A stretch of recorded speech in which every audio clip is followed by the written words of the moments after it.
Before we start today's lesson, I would just like to make a correction on the lesson titled A Coat Tied.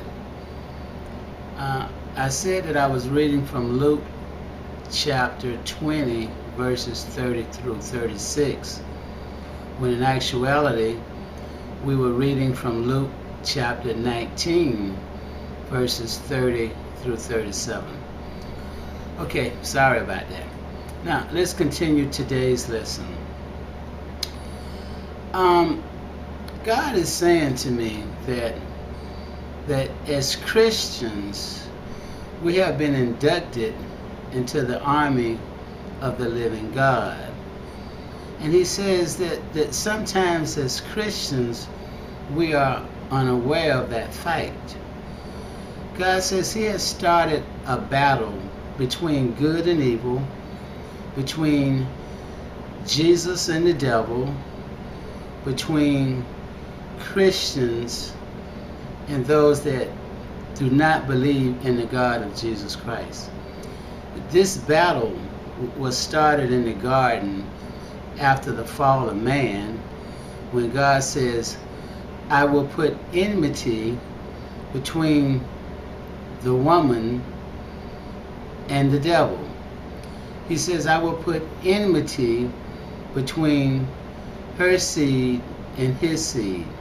So God has started this war between Jesus and the devil, between those that believe in the God of Jesus Christ and those that do not. And as such, being Christians, we have been inducted into the army of the living God to participate in this battle. But I just wanted to refresh our memory for those that perhaps have forgotten to some extent, and to make those that are unaware of that fact aware of the fact. Okay. Here's what God is saying to me to share with you all today. I'm reminded of Saul when he was on the road to Damascus, and Jesus confronted Saul, and he says to Saul, Saul, why persecutest thou me? And Jesus blinds Saul, and Saul asked Jesus, Lord, what would you have me do? So God is saying to us that he has something for all of us to do for him in this battle. But we should ask God, what is it that you would have me do? We so frequently rush to God and ask God to do for us, but sometimes we need to ask God, what is it that he would have us do for him?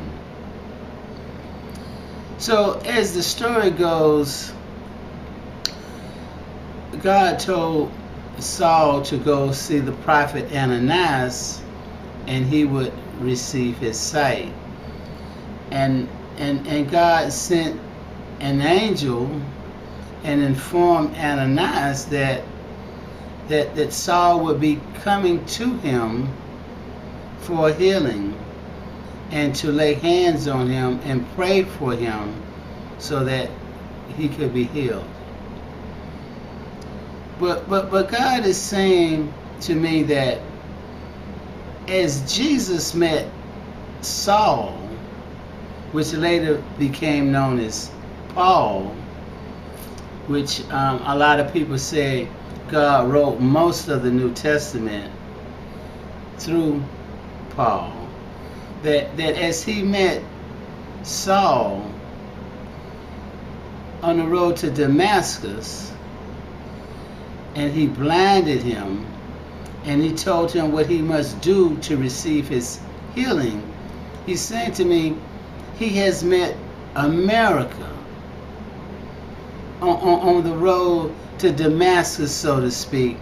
But the road that America is on, where Jesus has met him, is not the road to Damascus. It's not called Damascus, but it's the same road that leads to the same destruction. But the road that America has met Jesus on is called the road of separation of church and state.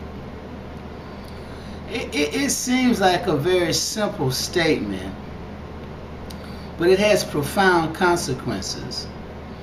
The devil has told us a lie that our Constitution says that the church and state is to be separated. Now that's a big word, separated. Let's look at it like this. A man and a woman is married, and for whatever reason, they decide to separate. So this means that they have decided to part ways, to go in separate directions, to be apart from each other, to no longer be tied together. So the devil is feeding us this lie that our Constitution says that we must separate ourselves from God, that we must separate the state from the church. Well, to do this is to no longer be tied to God.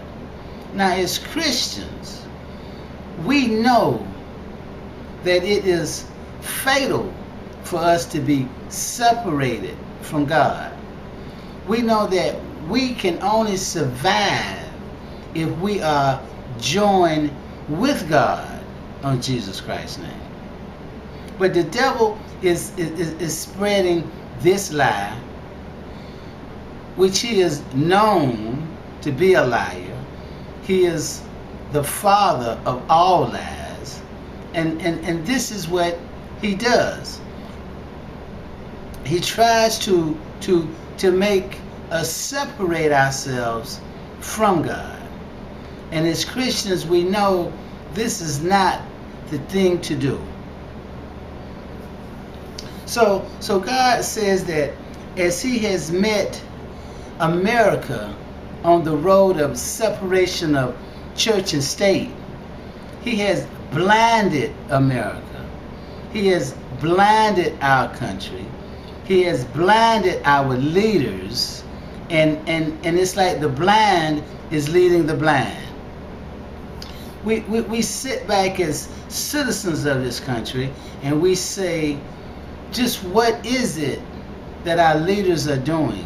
What is it that they're thinking of? Why do they make all these grievous decisions? Why can't they make better decisions about what we need in this country and what we need as citizens of this country? The reason that they can't make